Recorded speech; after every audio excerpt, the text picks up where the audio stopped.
What are some takeaways from the Spurs loss to Memphis? Will this team ever turn the corner? And we're going to put our guest in the Locked On Spurs therapy couch.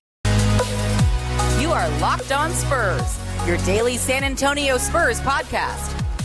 Part of the Locked On Podcast Network, your team every day. Hey, this is Hot Rod. And I'm RC from the Cybertronic Springs. And you're listening to Locked On Spurs with Jeff Garcia. Welcome back to Locked On Spurs right here on the Locked On NBA Network. I'm your host, Jeff Garcia, Spurs writer for GameTime, San Antonio. Glad to have you all back. You guys are the everydayers. We appreciate you coming back right here to Locked On Spurs.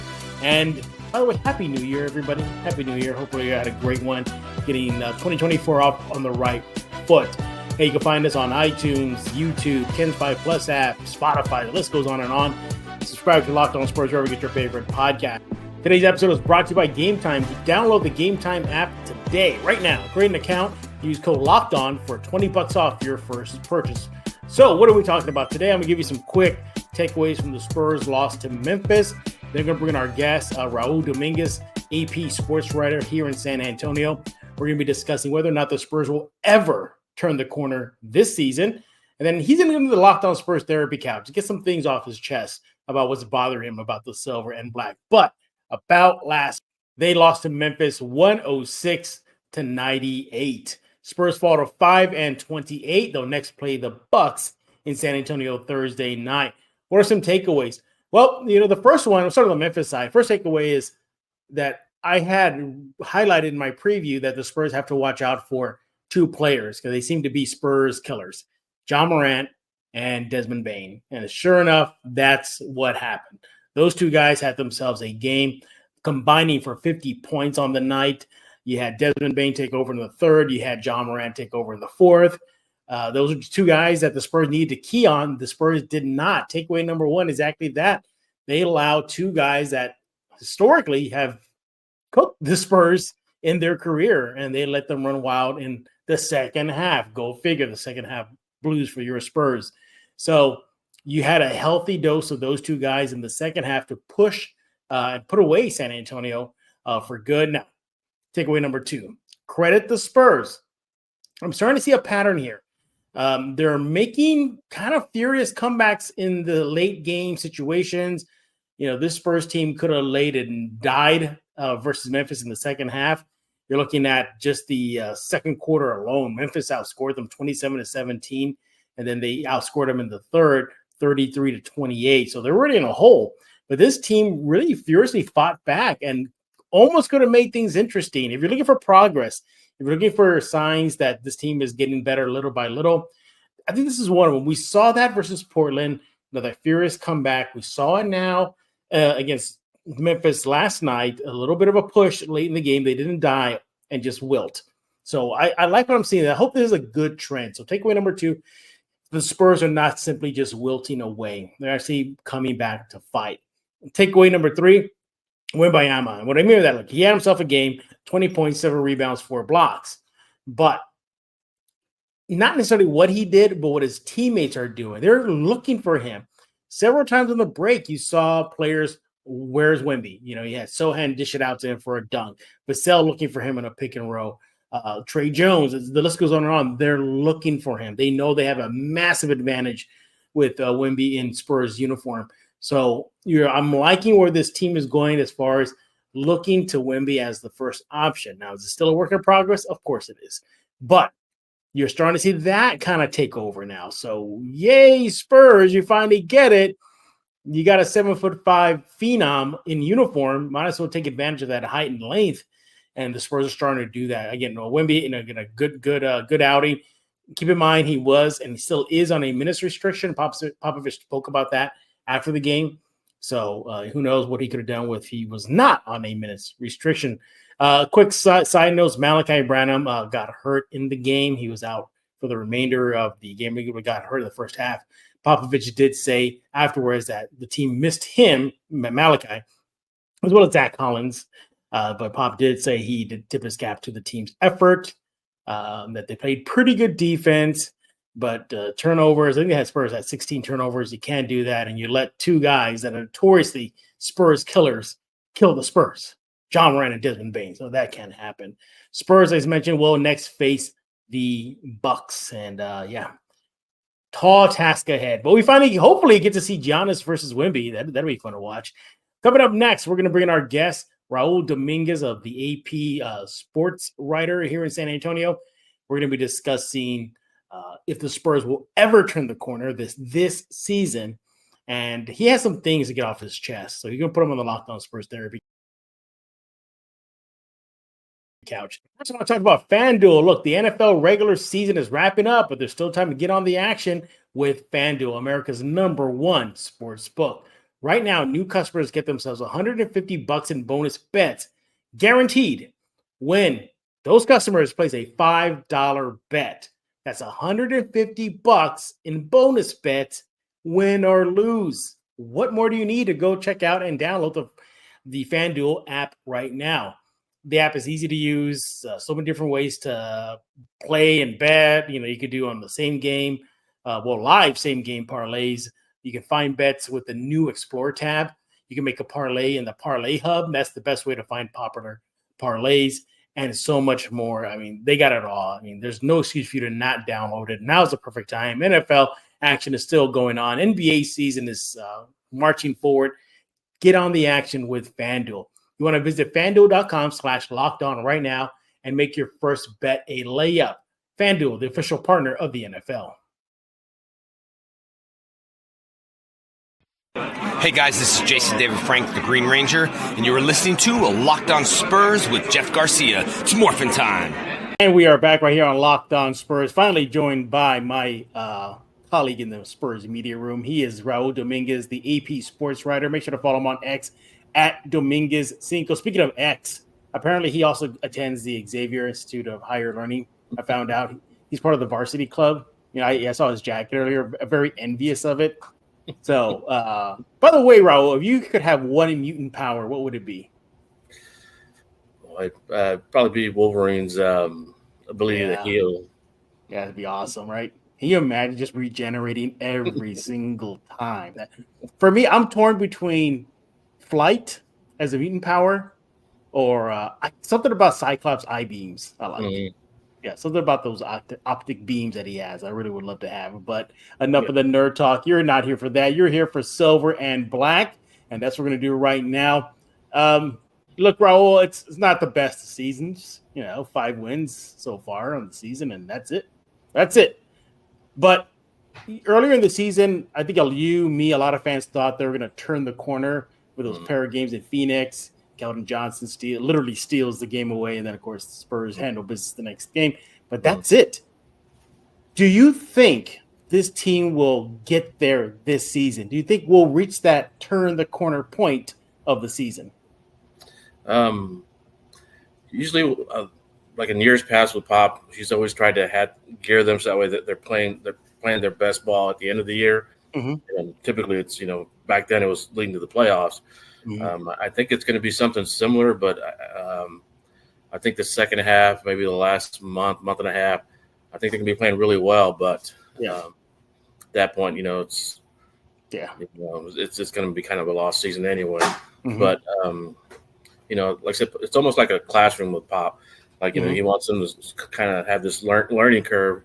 So I think they're going to do better, but at that point of the season, it's going to be kind of lost. And at that point, fans may not want them to be better, because with the #1 pick, they may say, hey, we want you to lose more games. At this point, why don't you just lose? So they'll definitely get better. I think second half, once they get the rotations down a little bit more, once these guys start getting confident in each other, understand their roles a little bit more. I definitely think the last month and a half, maybe 2 months, I think they'll start firing more on all cylinders. Yeah, I don't see that turning the corner coming up anytime soon. You have a loss of Zach Collins for 2 to 4 weeks, according to Popovich. A lot longer than I expect. I did not expect him to say that, 2 to 4 weeks. So he's out for a while. So that puts a dent in the rotation. Obviously, you have Bassey, who's out for the whole season. So, I just think, now they got to deal with a new lineup, new rotations. Now there's Zach's out for a while. So that's going to put a dent in things. You look at the schedule, and I was looking at this. I said, okay, let me throw some games out. So they got Memphis last night, but we won't count that one. All right. I don't think they'll turn the corner against the Bucks this Thursday. I think Bucks come in and just handle business. Spurs at Cavaliers. No, I don't think. I think it maybe be a tight game, but I don't think they'll use that as a jumping off point. Here's interesting though. Spurs at Pistons Wednesday, January 10th. The Spurs don't have many slump buster teams on their schedule because the Spurs are the slump busters for other teams. Do you think that Spurs team could really look at that game and be like, that's where we're going to get out of this rut and we're going to push forward? Detroit is that shockingly worse than San Antonio this season. I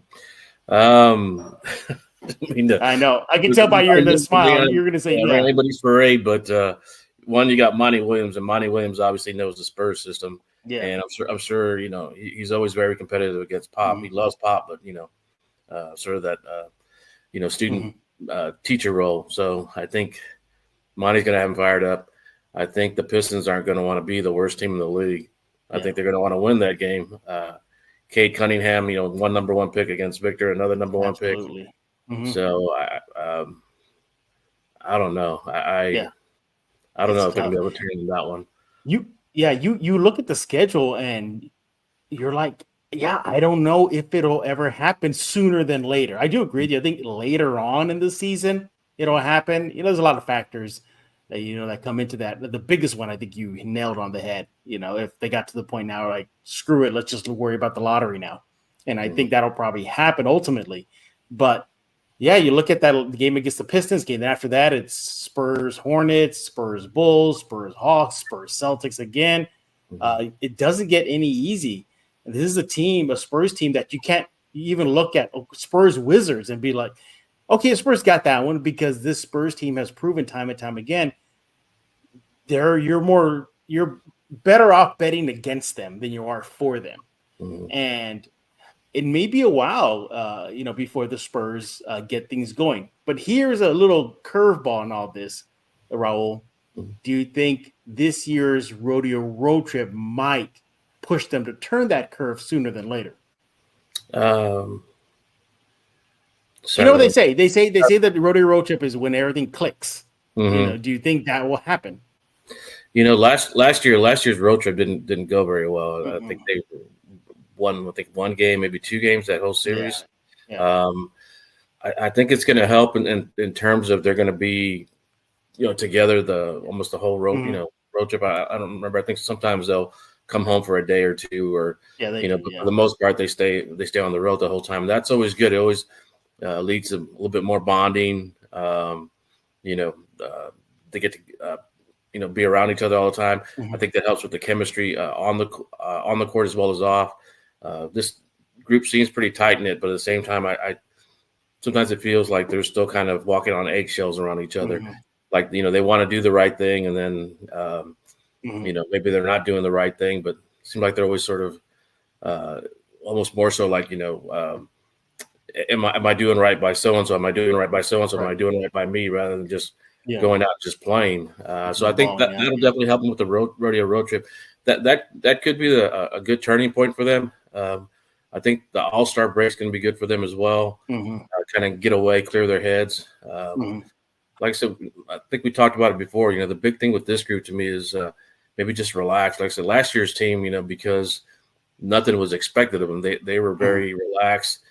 They go down by 20, they come right back, and either win the game or close to winning the game. This year it seems like once they go down, they stay down.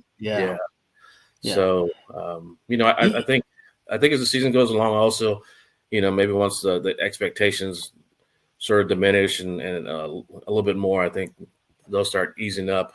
But right now I still think everyone's kind of like, you have Wemby, you should be, some people think, you should be battling for a title, but this is still the youngest team in the NBA. They should be playing college ball. Yeah, exactly. I'm probably a fool for even thinking this, and maybe I am because I should know by now. But I really thought the pair of games in Portland were a turning of the corner moment. I really did. I said, okay, they beat Portland. Yay. Way to go, Spurs. Congrats. And they showed a lot of fight in the second game and made it somewhat of a game in the second half. ready to come back. They were the more physical thing. I said, okay, they split in Portland, but I spoke to Malachi and Champagne the following that Portland set there, and both were like, yeah, we split, but there were a lot more pros than cons coming out of that 2-game set. But then what happens? They go up against Boston and then just get the what beat out of them. I mean, it was just, we witnessed a murder in the Frostbank Center that night. People were leaving at the end of the third in droves, just exiting out. Now, okay, maybe it was New Year's Eve, fine. But the point is, yeah, I really thought that Portland set was it. I think that was foolish for me, wasn't it, Raul? No, they look good. It just, Boston. Boston is they have so much continuity. I know that they just brought in, Porzingis, and they've made some changes, but that core group, is with Tatum and Brown, and even Derek White now. It's like there's Boston knows who they are. Before it used to be like, can Tatum and Brown play together, and but now it's like they work so well together, and that whole team just clicks. Like, they do. It doesn't surprise me. Coach Mazzulla is to me, he's one of the most underrated coaches in the league. He is excellent, and I knew when they came in, I knew it was going to be a case of where Boston comes in, a little taking San Antonio lightly. Coach Joe wasn't going to allow that. So I think Portland could be a turning point, but the very next game you have is against Boston. I think Boston is the best team in the NBA right now by far. Once you go into there, like any momentum you had dies against Boston. It's going to be interesting their next game. Their next few games, how they do, but could be a turning point, Portland. Yeah, but they definitely need to sort of forget about the Boston game, because there was no way they were going to win that game. Yeah, no way. Outside of the Memphis game, but you got the Bucks coming up in San Antonio. I'm expecting kind of like what happened against Boston, Dame and Giannis. Obviously, I think all eyes will be on Giannis versus Wemby. I think that'll probably be your only best appetizer of the game, because other than that, I'm expecting another beatdown. These teams come in and it will just, I don't know if it's just San Antonio lying down dead or just teams are that strong, but they really come in and put the wood to San Antonio. I'm hoping, again, maybe being foolish here, that Spurs Piston matchup may, shake the cobwebs out of them and, they get it right. But I'm not betting on that happening. But I do, like I said, I do circle back to what you said. I think two things are going to happen. They click towards the end of the season, which is already all too late, or they just know what it is by that point and be, okay, let's get the lottery odds up. So I think one of those two things will happen. But as far as turning the corner anytime soon, everyone, that's probably not going to happen. Coming up next, we're gonna give Raul a chance to get on the therapy couch. I'd rather Spurs fans come on and talk about their feelings in a healthy, productive way. So we're gonna ask Raul what's been bothering him the most about this Spurs team so far this season. We'll put him on the therapy couch right here on Locked On Spurs. Hey, this is Chris Sabat, and you're listening to Locked On Spurs with Jeff Garcia. But before we continue chatting with Raul, I want to talk to you about GameTime. You want to go to GameTime.co right now, everybody. Look, you shouldn't have to worry about buying tickets to your next big event, whether that be a music event, a theater, a comedy, just whatever it is. You need that ticket. You want to go to GameTime right now. It's the fast and easiest way to get tickets for everything you're looking for in your area. You got killer last minute deals, all-in prices, views from your seats, best price guarantee. GameTime takes the guesswork out of buying tickets. And that low price guarantee, it's not just that. They got event cancellation protection, job loss protection. They got it all at GameTime. They got flash deals, zone deals. What are zone deals? Basically, you pick the zone, the section. GameTime will pick your seat. That's about an 18% savings on your tickets. Look, if you can find a price in the same section in a row for less, get this, GameTime will even credit you 110% of the difference. There's no excuse for you to not go get your tickets from GameTime. You want to do that right now. So for big savings, easiness, all-in views of your seats and all those prices up front, no hidden cost, that's why GameTime is number one. Download the GameTime app right now. Create an account, use code Locked On for $20 off your first purchase. Terms apply. Now, again, create an account and redeem code Locked On. That's LOCKEDON for $20 off. Download GameTime today. Last minute tickets, lowest price guaranteed. This is Zach Aguilar, the voice of Tanjiro Kamado, and you're listening to Locked On Spurs with Jeff Garcia. And we're back right here on Locked On Spurs with Wolverine. He is the AP. Oh, sorry, that's not Wolverine. I thought that was Wolverine. No, that's Raul Dominguez. He is with the AP. He is the AP sports writer out here in San Antonio. And we're welcoming him back right here on Locked On Spurs. Wolverine probably should get on the therapy couch for his anger management. But, we'll put you in the couch this time, Raul. So we've been doing this little segment every once in a while here on Locked On Spurs where our guests gets things off their chest, lets things out, so they can have clear mind, clear, nothing heavy weighing on them about the local team, the Spurs. Ro, get on that couch. What's been bothering the most about this silver and black team so far this season? Boy, there's quite a few things. Scroll comes out. Yeah. Like I said, I think we sort of talked about it, amongst ourselves in the media room. It's a bit surprising that, last year's team was really scrappy and, obviously didn't have it's similar. The roster is similar to this season's roster is similar to last year's, but, obviously you had Wembanyama, but last year's group was real scrappy. They fought, won some games you thought they didn't have a chance to win. Were in some games you didn't think they had a chance to win. It's like they were a real scrappy group. And this year's group, it's like they you can tell the effort's there, but for whatever reason, it's not clicking the way it used to. Like last year, I don't know if that's because teams are taking them aren't taking them lightly. Maybe they were a little more relaxed last year because not as much was expected of them. But it's just sort of surprising, that this group is definitely struggling more than they did last year, even though they've got this superstar talent, potential superstar talent in Wembanyama. I thought that they would be record-wise. I thought they'd be a little bit better, but I also thought that they'd be playing better. Right now, it just seems like they're still trying to find out who they are, and you got the 7'3", potential superstar. That should be your identity right there. That was another thing, just sort of getting him the ball. It seems like at times, usually they always talk about, if your big man's running, you reward him with the ball. Yeah. And there are times when he doesn't touch the ball. Like he'll go 2, 3, 4 possessions without even touching the ball. When they had Tim, the offense usually ran through Tim. Even if Tim didn't take a shot, you get Tim the ball and then, players would just kind of reset around him.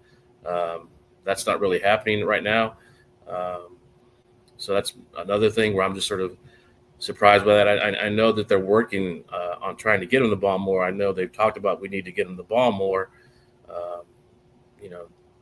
but you have a 7'3" guy with this arm, just lob it into him or something, but obviously, I'm 5'8", so obviously I've never played in the NBA, so maybe it's tougher than what I think. Yeah. But that's a little surprising, like at that point. And then also, I just think that right now the players are still trying to figure out their roles and having some people go to the bench, having some people start. I think that's part of it. They're still trying to figure out what it is that they need to do. But then I was also thinking about it like Devin. Devin I think only played like 38 games last season. So I'm sure he's still trying to figure out, what his role is and what his best strengths are, because he didn't play a lot last year, so he's still trying to mesh with everybody. Keldon's coming off the bench now, Zach's coming off the bench now. Trey's role is different. He was a starter for much of last year. Malachi, I think he didn't really start playing until maybe the second half of last season, maybe. Right. Now he's starting. So, and they're also young. So, I'm trying to figure out, trying to think, well, maybe this is why they're struggling. But,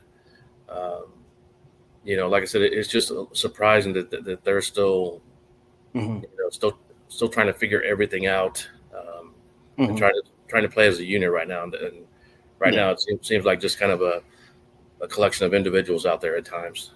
Yeah, and I get it there with you, because I really thought this team would be way better what the record is right now, because all you're really doing is just inserting number one pick for the most part. It's not like a major overhaul. It really wasn't. It was still the core: Devin, Jeremy, and Keldon coming back, Trey coming back. And if I'm going to hop on the therapy couch, for me, it's how come they're still not starting Trey? That's still baffling, because I know, the listeners know, the viewers of the show know, the numbers don't lie. It's staggering how much better the team is with Trey Jones starting, how much he compliments Wemby, how much he compliments Devin, how much the team just clicks, and they still have him off that bench. If we're in experimental phase, then why not experiment with Trey Jones right now and put him out there? And so what? Experiment with one of your younger guys, Blake Wesley, trying to run it, Malachi running it. If we're going to go with that idea of experimentation, then why not? We're already X amount of games in, a little 30 now. Just go for it. What do you got to lose? Wins? Breaking losing skids? Yeah. So that, for me, what's just baffling is this team is stacked with some of the best minds when it comes to basketball, and that coaching staff and their new practice facility. I mean, I've spoken to Julian Champagny about this. He's telling me that it's just state-of-the-art mechanics and analytics and stuff like this. Then the numbers show that Trey Jones is way better, and they're still refusing to come off the bench. So it's just it's baffling. Yeah, I was going to say, if they're going to experiment, I would love to see maybe CD Sissoko get a turn. Sure. I mean, I've seen him in Austin.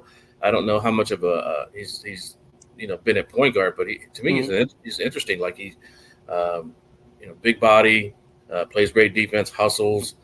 Seems to have a pretty high basketball IQ. Why not? Him and Wembanyama know each other. I mean, why not? Why not? Yeah, why not? Exactly. Yeah, and look, maybe again, they'll come to a point where like, all right, screw it, the season's toast already, and they're there already. But once they realize it, sure, just throw Trey Jones out there and let's see what happens. But kudos to Trey. Hasn't really made any waves about it. Has been very positive about it. Says he supports Sohan when they did the Sohan experiment. Still coming off that bench. So maybe it's one of those things where it doesn't matter if you start or come off the bench to start the game. It's how you impact the game. Maybe that could be the mindset there. I don't know, but it's definitely interesting. Go ahead. I was going to say, Trey is just an amazing teammate. He is great competitor. Really is. He's so positive. Last year when they were going through their troubles, he was, you could tell that it was weighing on him, but he was always so positive. He always, played this. He plays the same. He goes 100% every game. Almost every game. So, he's if they are going to continue this, he's the perfect guy to do that, because he's the kind of the player that is willing to accept his role. And I was just thinking about it. I could just imagine Trey with the old second unit, Manu and Patty and those guys. Oh my goodness! That would have been great to see. Yeah, he would fit in with any iteration of the Spurs. From the title teams to the bridge with Kawhi, LMA, and DeMar to now. He just fits in. And again, just a good person off the court. After the game versus Boston, he and I were walking down the tunnel, and we were talking about New Year's Eve. We were talking about that. He was saying, oh, yeah, I'm going to go spend time with my daughter and my wife. We had a laugh about he doesn't know if his daughter is going to be scared about the fireworks going off. But, I mean, he's just a genuine guy, so kudos to him. But, yeah, I mean, that for me, that's my therapy couch, moment right here is just perplexing. If they were about wins, Raul, so they made it very clear, then wins tend to come statistically with Trey Jones in the starting unit and more with him on that court. But, hey, maybe the Spurs have something up their sleeve. Hey, we're done talking. We want to hear from you. What do you think about this team turning the corner? You think that'll ever happen this season? Or maybe not till next season. Who knows? Let us know what you think. Also, what's on your mind? What do you want to get off your chest? What would you say if you're hopping on these Locked On Spurs therapy couch about the silver and black? We need to hear from you. You can let Raul know on X at Dominguez5. Let him know to take it easy with his retractable claws. If he ever sees you, just to take it easy with you. Raul, what you got cooking on your side of things going on in the AP? Just right now, just covering the Spurs. We covered the Alamo Bowl. That was fun to cover. That was a great game. And yeah, speaking of great games, those games last night, those college football playoffs, those were amazing. Last comes down to the last play for both games. I mean, this is exactly what college football wanted, and they got it. Unfortunately, Quinn threw it a little outside on that last pass, but just a great game. Yeah, absolutely. Yeah, again, follow him on X at Dominguez5. Hey, make sure to subscribe to Locked On Spurs wherever you get your favorite podcast. That is on iTunes, Spotify, the Ken's 5 Plus app, YouTube. The list goes on and on. Hey, Locked On Sports 24/7 streaming channel on YouTube. Yes, you heard me right. They have that now. Go subscribe to it. Locked On Sports Today, hosted by the local host and, of course, the regional host.